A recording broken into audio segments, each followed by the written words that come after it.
A judge in the U.S. state of Louisiana has ordered the release of an inmate who has been in solitary confinement for more than 40 years. Judge James Brady also banned prosecutors from trying Albert Woodfox, 68, for a third time. Following Brady's orders, Woodfox could be released from jail within days. He has been in solitary confinement since April 1972, after he was blamed for the death of a guard during a prison riot. Woodfox was tried twice for the guard's death, but both convictions were later overturned. He denies all the charges.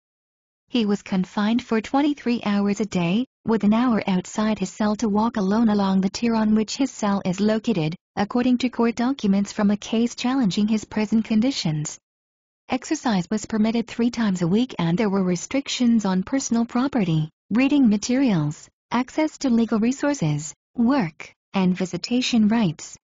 Originally convicted and imprisoned for armed robbery, he was found guilty of murder after the riot in which prison officer Brent Miller was stabbed to death with a lawnmower blade. On Monday, Judge Brady ordered the unconditional release of Woodfox and said a third trial could not be fair.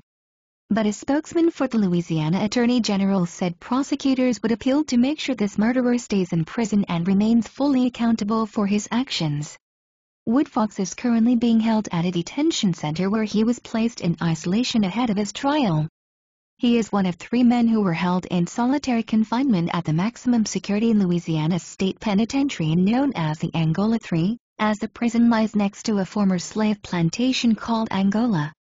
The other 2 men, Robert King and Herman Wallace, were released in 2001 and 2013 respectively. Wallace, also convicted over Mr. Miller's murder, died soon after his release pending a new trial. King's conviction was overturned. King and Wallace were also initially imprisoned for armed robbery. Woodfox and Wallace were involved with the Black Panthers, a militant black rights movement formed in 1966 for self-defense against police brutality and racism, which later embraced revolutionary struggle as a way of achieving black liberation.